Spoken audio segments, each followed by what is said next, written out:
sigma will derive sigma inverse psi and psi inverse. And we briefly study their behavior in order to justify our construction of rho and rho inverse later on. Yeah, so first, here we state again the limit solution for sigma. Yeah, this is what we're gonna do. And then we'll study the behavior. So first off, psi we just define as log s of sigma b. You've seen that in the very beginning, but of course that's a long time ago, so we state it again here. Oh, maybe 2 steps. Alright, so then psi of b to the z will obviously equal this. We just substitute b to the z for z. Then we can apply Schroeder's equation. And what we now can do is we can separate the log in log of s and log of sigma b z. And then we get this expression. And now notice with what is above that this will actually equal psi b of b to the z is actually equal to psi b of z plus 1, which is the Abel equation. And we'll use that later on. This is an important one. Well, here we have some explicit formulas. Yeah. Alright, and notice here that, well, we have these two.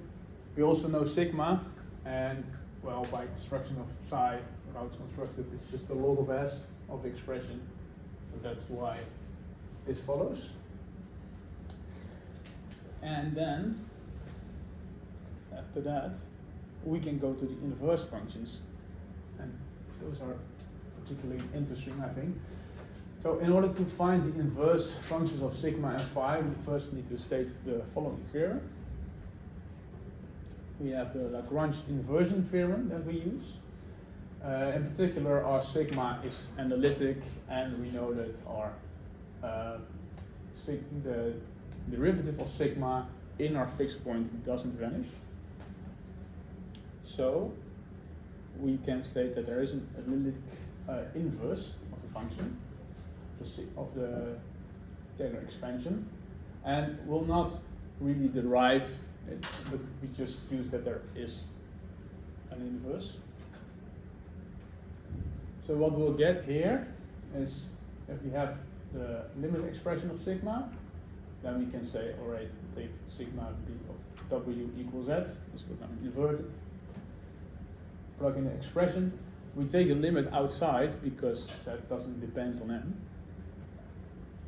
So then we'll first multiply both sides by s to the negative n.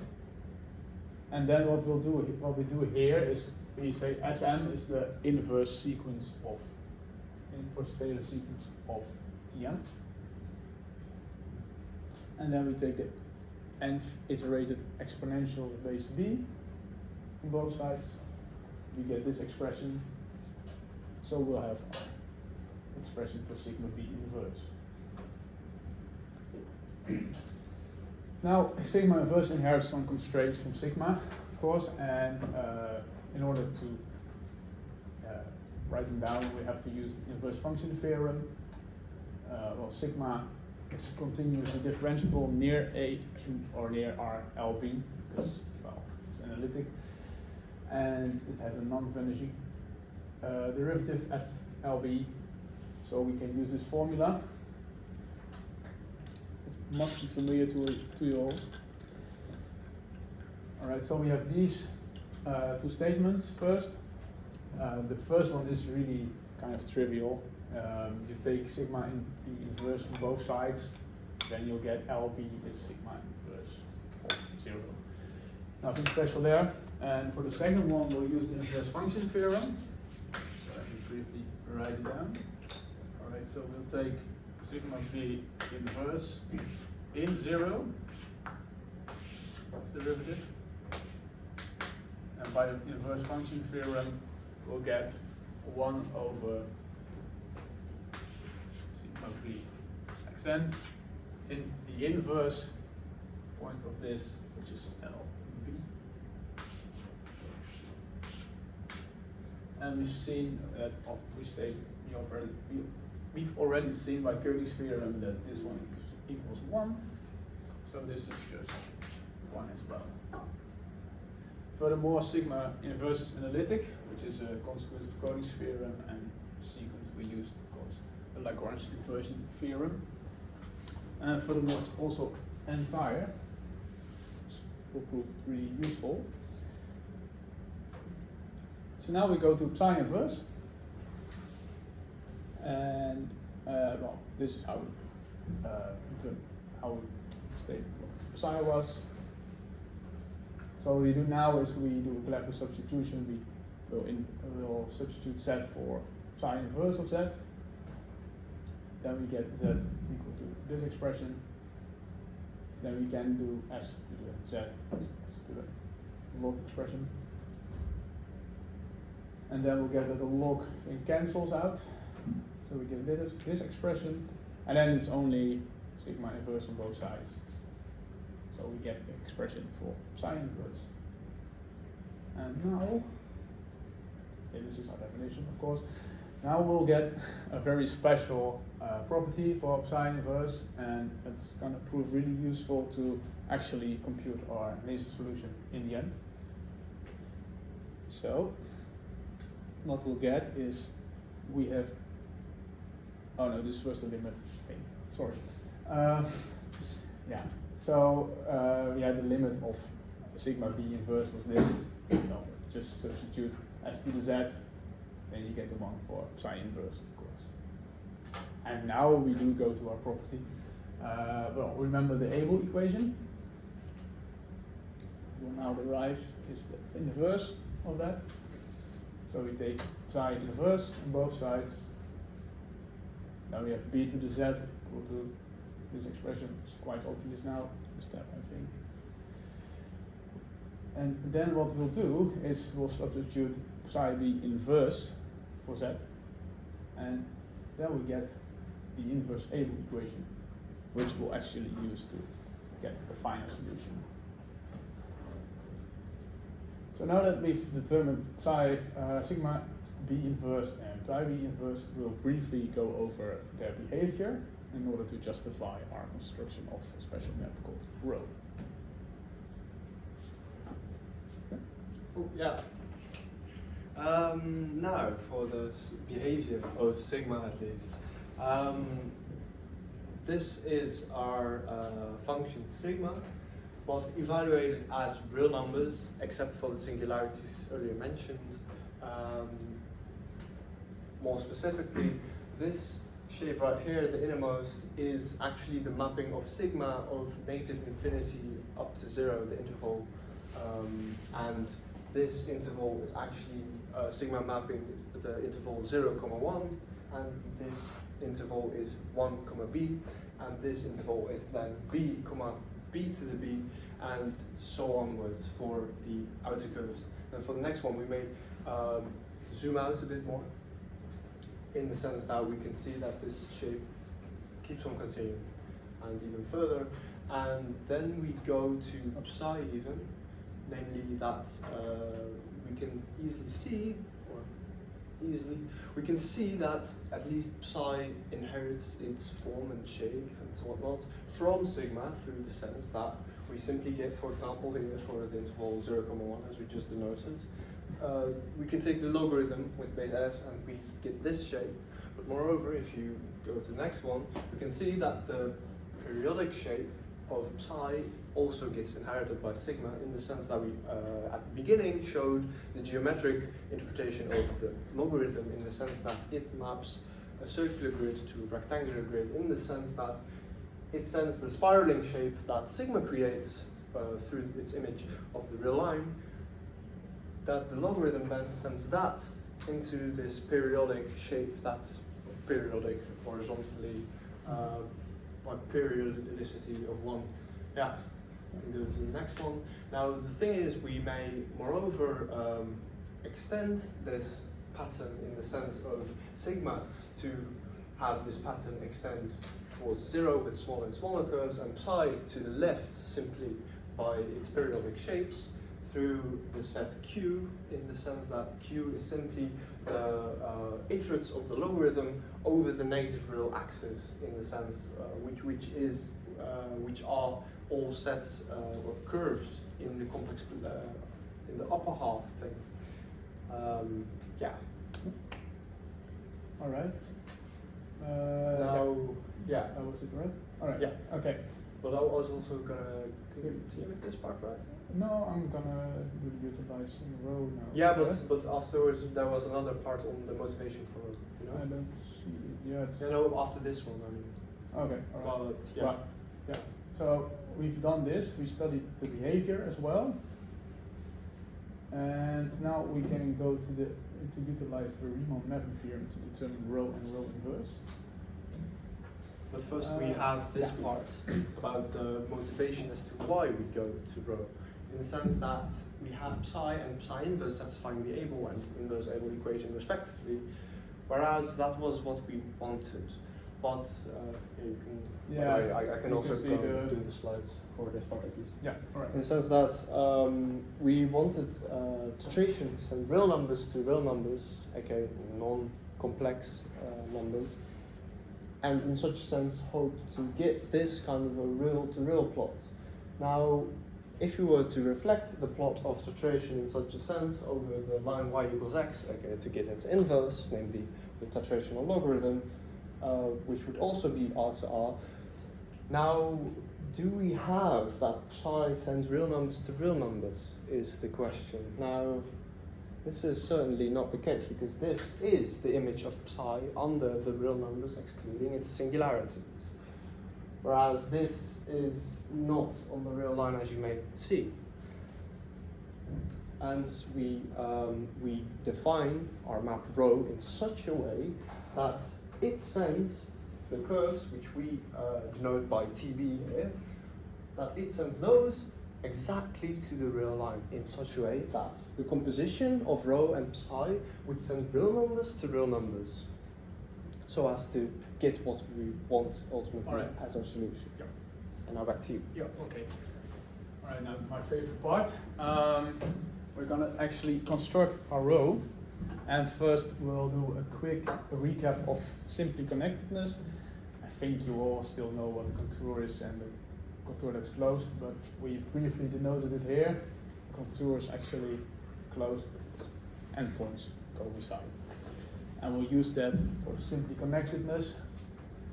What you see here is that we have a really nice picture actually, and it's simply connected if you have a contour, a random contour inside the domain, and you can always continuously deform it to a single point without actually leaving the domain. So intuitively you can see it like there are no holes in the domain, and that's actually something that's very important for the Riemann mapping theorem that comes now. Important thing to note first is that a function f is a biholomorphic if it's bijective, holomorphic, and so is its inverse. And recall that holomorphic was just complex differentiable. So let omega be a domain in the complex numbers, not all set complex numbers, and it's open and simply connected. Then by the Riemann mapping theorem, there is actually a function that sends the domain to the open unit disk, and that's biholomorphic. So in particular, so I'll write down over here, if you have the upper half plane, for instance, and I do take this example on purpose, then there is a function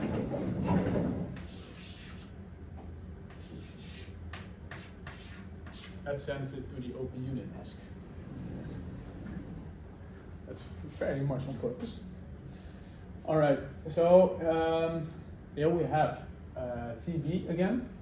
It's actually just the psi b x with x on the real line, but without its singularities. You don't want 0, 1, b to the b, and b to the b in there, because those are those points over here. And what we then do is we know that z, for some z in the set, then z plus 1 will also automatically be in the set by construction. And furthermore, if you take psi b of x, that will also be in there, because it's just psi b of x plus 1. So if psi b of x is in there, psi b of x plus 1 will be in there, so psi b of b to the x will be in there. And what we then do is we extend it to the left, as you saw earlier. We extend the curves to the left, and we'll define RB to be the region above the curves.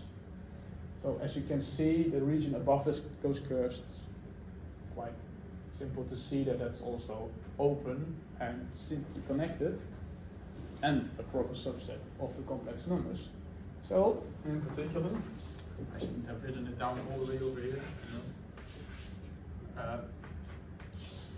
We have a function g from RB to the open unit disk, and since for complex differentiable functions the same rules, no, some same rules apply from real differentiable, we know that the composite of two functions is also complex differentiable. And therefore, since this is bijective, we have that there also is some gamma that's biholomorphic. What is RB? RB is the region that's above these curves. So the entire region above the curves. And yeah, you can think actually about it like we'll map it to the upper half plane, and we'll lie the boundary of the curves will automatically then lie on the real axis. That's the idea. Alright, so now that we've done that, what we're going to do here is that we'll define rho, and we'll have we'll want rho of some fixed point z0 in RB. Rho z0 plus 1 should equal rho of z0 plus 1. That's a really important thing, because we actually want it to hold for all z. A little more about that later. But first we'll start with just one fixed point. That will be useful to get our initial solution. So that means that the real part will differ 1, and the imaginary part of both will be the same. And what we'll do, and that's why we have this plot over here, in the limit of x to negative infinity, for psi bx we want it to go to negative 2, as it's actually rho b of psi b will be our tetrational logarithm. So then the negative infinity value should go to negative 2. We state that rho is then uniquely determined. Not really obvious right now, but we have a theorem for it. And what we'll do afterwards is we'll define a special map eta, really interesting part, which I have a nice proof for, in order to extend the property of rho b from z0 to all z in RB. That's a really nice proof, I think, but alright. Well, first what we'll do is, of course, gamma will map rho b to the upper half plane, but it will not necessarily give us that special property we want from rho. So we'll go further to the upper half plane. We want to stay in the upper half plane in particular, and we need a special map that lets us stay in the upper half plane, and the composite of those two maps will be rho. So rho will be we'll get a Mobius map a little more on that later. So rho will be a composition of m and gamma. And in particular, we use this Mobius map because a Mobius transform, well, it looks like this. It's mz is az plus b divided by cz plus d. It looks a lot like something you know from 2x2 matrices. It's actually invertible if AD minus BC is not equal to 0, and will additionally require, in our special case, that at first the coefficients are real and AD minus BC is bigger than 0, because then F preserves the orientation of the complex plane, so we'll stay in the upper half plane in particular. It can be proven relatively easily. I won't do it now because of the time, but what you can do is you can multiply the numerator and denominator by the complex conjugate of this one, and then take the imaginary part and check what that is, and you'll see that it will always be bigger than 0 if AD minus BC is bigger than 0. So what we'll then do is we'll pick that set not in RB and require that this holds, because we get rows M of the count. And you can actually compute that. It's quite heavy to compute, but you can compute it. You have to have, of course, the additional restriction that AD minus BC will be bigger than 0. And why that always yields a solution? In fact, it yields a set of solutions. It's because of this. First, assume that we'll do this to get our row of set naught plus 1, row of set naught. Then we can use this one from Visual Complex Analysis, the book from Tristan Nunen. Given 3 distinct points, Q, R, and S in the complex numbers, and 3 other distinct points that we want to map to actually, Q, R, and S, capitals. Then we can make a specific, unique Mobius map that does that, and that's given by this expression. Looks quite daunting, it's a lot to compute, but if we can compute row of Z0 plus 1 and row of Z0 such that that equation holds that we had earlier, then we know what we want to send, those specific points Z0 plus 1 and Z0 to. And we also have our third one, that's the special one with the limit of x to negative infinity of rho of psi b of x that we want to set. So then we can actually make sure that all these points are set to where we want. And moreover, that's something special, because you might think, all right, we now have complex, we'll probably have complex A, B, C, and D. But once we set those points, assuming I'm correct on that, quite sure, but not entirely, because if you take if you have a map that fixes some points, then you know that a holomorphic map will actually preserve the orientation in the complex plane. So if you take the determinant of the Jacobian of a function, then you'll see, using the Cauchy-Riemann equations, that actually the determinant of that Jacobian will be always bigger than 0. So once we set that orientation, it would not be possible that we just somehow end up with some points in the lower half plane. Alright, so now assume that we have constructed our real B of Z0 with special property. We'll define a map eta in order to make it hold for all Z. And there's really nice proof coming up here. Alright, so this is our map eta. It's the one he shows in the article.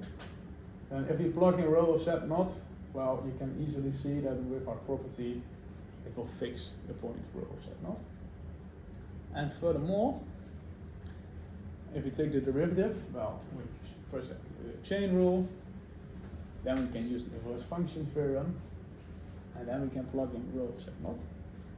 And what we'll see here is that because of our special property, we can put the 1 inside the row B function, and then the row B inverse and row cancel each other.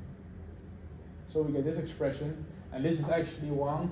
Why? Let me briefly show. It's actually really trivial once you see it. We have that row B of Z0 plus 1.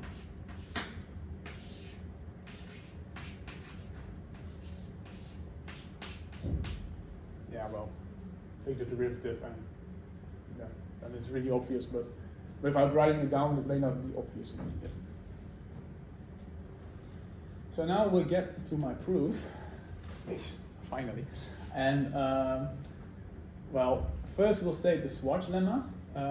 Let me first note that actually in the paper they say that if a map fixes a point and the derivative is 1 at that point, then it's the identity map. Well, we couldn't find any theorem on it, and so there was a lot of stress on that. But then I figured this one out. So we first look at our big friend, the unit disk, and well, if we have a holomorphic function, sends the unit disk to the unit disk with f0 equals 0, and if then the derivative of that point 0 equals 1, then we have that function f is the identity map on the unit disk. And that will prove really useful. Now I'm gonna have to write down a couple of functions, quite some. I'll also need some derivatives. Lots of times the quotient rule, I've pre-computed them on purpose because of the time, and I believe you all can differentiate very well of course. So let's first take this function, phi, that sends point p to 0. We denote here that p is actually just rho set not. I was a little lazy on that part. Well, what this will do is, of course, it takes a point in the upper half plane to the unit disk. Can be proven taking the modulus squared. I won't go in on it too much, but what it does is, if you have here, you have the point P that's in the upper half plane. So you subtract a positive imaginary part. And here you have actually the exact same expression, but you subtract a negative imaginary part. So actually you get plus imaginary part and the negative minus. So this will always be bigger, and therefore it will always be less than 1 distance-wise. All right. So if you look at this, it's actually also a Rubik's map. And because these are complex numbers and it's just 1. And we'll also use that it's invertible, phi, later on, but we don't use it that much, don't really use it that heavily. So what I'll just state is that if you take the determinant here, you'll get actually p minus modulus of p, or a conjugate of p, as a determinant, and that's not equal to 0 in definition. Because you get 2 times the imaginary part times I. So we can actually invert it. That's the main thing I'm going to state on that one. But I am going to differentiate it. So I'll get write down p minus p mod.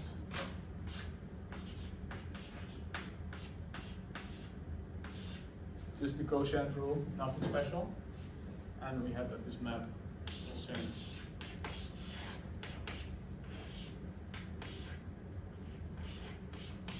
will send the upper half plane to the unit disk. Then I'll, you also see a C here, and the C inverse also be there. With C, I just mean the Cayley map. I think some of you will have seen it, others will not. But what this particular one does the same as this one. It sends the upper half plane to the unit disk. It's defined as z minus I divided by z plus I. You can see where I got my inspiration from. All right, and we got C inverse.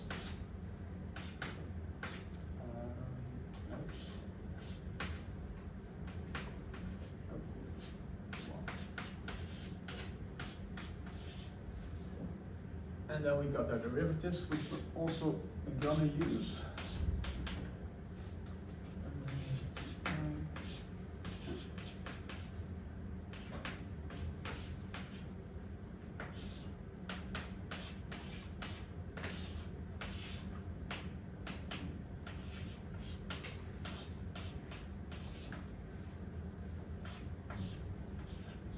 Squared. All right. So now we can continue, finally. So what we'll first do is we'll create a map H, which combines the inverse KD map with phi, and therefore it will send the upper half plane to the upper half plane, so it's an automorphism of the upper half plane that goes through the unit disk. That's on purpose. And note that if we fill in P, our point P, then we'll get that phi of P is just 0, and then C inverse of 0 will become I. So that's why H P is I, and H inverse will then automatically will be, therefore I will be sent to P. I want to do this more rigorously, but that's a bit sad about the timing. What we'll now do is we'll create another automorphism of the upper half plane. We'll actually use that map we defined before to conjugate the map eta. So now we put eta in the mix also to, in the end, make sure that it's an identity map. And then G of I will be I. You can fill it in. It's actually, we know that H sends I to pi or to P, eta fixes P, and then H inverse, send to. So H inverse was P, So what we'll now do is we'll differentiate G in I, because we know that fixes I. And then we'll get this expression. It looks a bit daunting, but we can simplify it massively, filling in the values. And then in particular, we know that eta accent P was 1. We'll just have to check, and that's why I will write down H accent in P.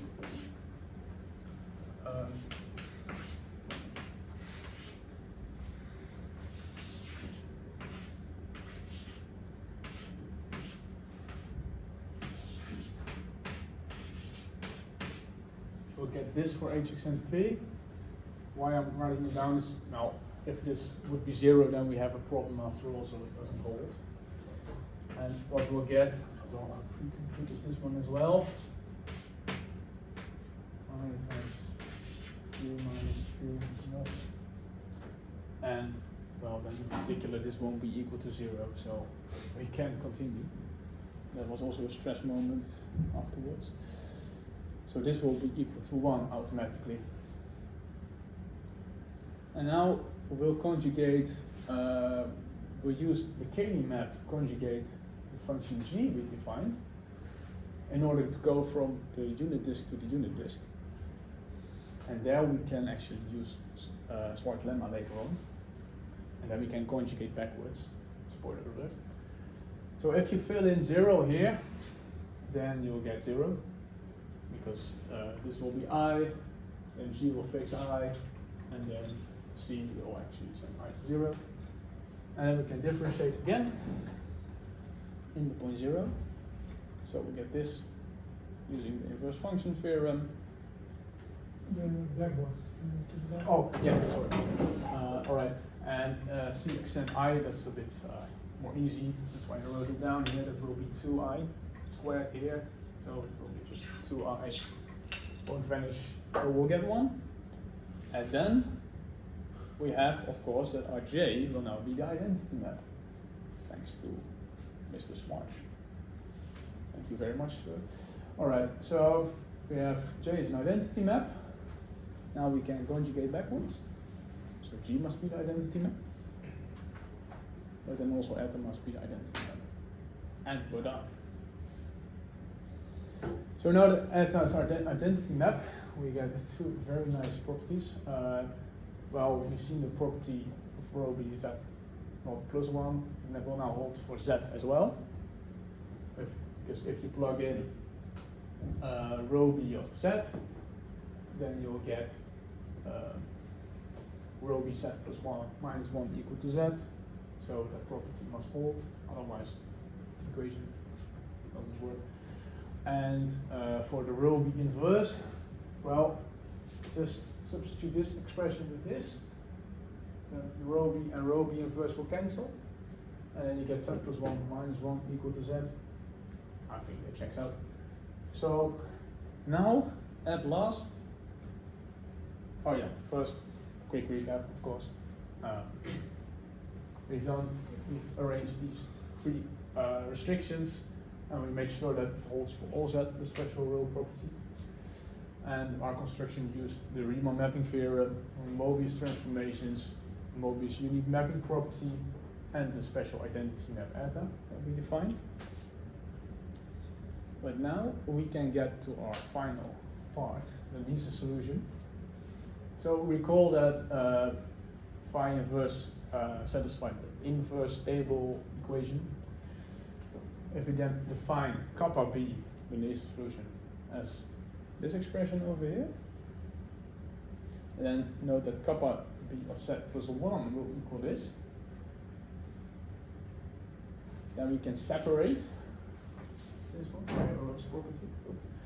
And now, as you can see probably from the psi inverse property, we'll get that this is equal to b to the psi inverse rho inverse. But that was actually kappa b. So now we have that kb of z plus 1 equals b to the kappa b z, and this is our functional equation for kappa b in the upper half plane. So now what we've done, because of what we've done, we get that we actually make inverse with rho. We'll get that for x greater than -2 and x not set. First we have that kappa b of x is now defined and real, and we'll get that if x goes to -2 from the right side, kappa b will equal -infinity. And we'll get automatically, because of similarities in the limit, it will equal the exact values we want, and we can continue that pattern. Yes. You were the one to bring it home, so Yeah, sure. How many more minutes do we require? A couple more. This is literally this is like one of the final slides. Mm-hmm. Yeah. Yeah, max 5. Yeah. I think. So now the thing is that our rho actually does maps back our function psi, and thus inversely as well, rho inverse maps psi inverse back to the real line, so that it's from real to real. And in such a sense, it had still the singularities in intervals, and in such a sense we have that it's aligned, and thus by continuity we may determine that at the values -1 is equal to 0, at the value of 0 is equal to 1, and at 1 equal to b, and this extends onwards for our integer TETRATION extension as given in the beginning. So we can extend it continuously for all x greater than -2, and likewise we may furthermore extend it, because we have that it's defined now on the upper half plane and on the real line, but we may analytically extend it to the lower half plane as well, so that's defined on practically the entire complex plane, through complex conjugation, which is really the most natural choice to take for an analytic continuation, which is analogous to how the complex exponential actually is defined for complex numbers. And thus it may extend to the cut plane, which is simply the complex numbers without the branch cut from -2 extending onwards on the real line, negative real line. And moreover there it's holomorphic, and the functional equation of TETRATION holds there, whereas the TETRATION is actually defined on all of the complex numbers, excluding -2, where it has its singularity. And it's discontinuous on its over its branch cuts, much like the principal logarithm, and its functional equation also holds everywhere except for at the branch cut, due to the discontinuity. Moreover, we can get some nice contour plots through this construction, and we can also now determine our values as hinted at the beginning, in the sense that we can literally see what 2 to the TETRATION 1/2 would be, and e to the TETRATION of pi would be. It's quite large actually, and e to the TETRATION of pi I would actually equal. at least numerically at that.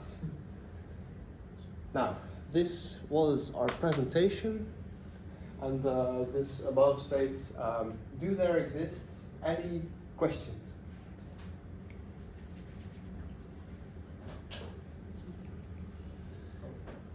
Ja. Hoe weten we dat de verzameling van fixed points niet leeg is? Sorry, de verzameling van welke punten? De fixed points. De fixed points, ja. Dat die niet leeg is. Ja. Dat is omdat we daadwerkelijk een constructieve manier van de gegeven hebben van de set van oplossingen. Zeg maar, die bestaat altijd. Ja, waarom is dat? Dat was dan gewoon keuze, onze keuze totdat die base bigger was dan E tot E? Ja, nee, maar het gaat over alle complexe fixed points. Ja, dat volgt gewoon uit de constructie van de exponential in die zin. Zeg maar het komt gewoon zo. Ja, we hebben niet specifiek een theorem die zegt, zeg maar, er bestaat altijd een fixed point eerlijk gezegd, maar het blijkt wel zo te zijn. Ja. Dus we hebben niet zeg maar concreet bewijs van hij is sowieso niet leeg. Het enige bewijs wat we hebben voordat hij niet leeg is dat we daadwerkelijk een formule hebben waaruit we fixed points kunnen creëren. Dus in die zin kunnen we daarmee dus al laten zien dat hij niet leeg is. Maar Ja. dat moet dus wel. Wil je nog de formule even, de sluitende formule even laten zien? Ja, sure. Het enige is dan moeten we veel slides hoor. Ja, dat Ja, we hebben echt veel slides. Ja. Hier zijn we, ja. Deze. Ja. En dat was dus door deze derivation. In de zin van, je begint bij de formule voor, zeg maar, de equation die een fixed point, zeg maar, determine. En dan los je die op naar de formule door middel van een productlogaritme. Ja. Ik weet ook wel weer waar specifiek mijn vraag van aankwam. Hoe weten we dat de productlogaritme van min log b altijd bestaat?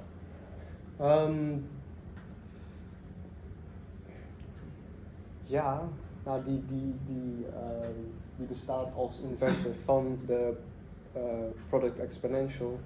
En dan zou het eigenlijk, denk ik, het ding is, de productlogaritme is ten eerste overal gedefinieerd, hij is multivalued.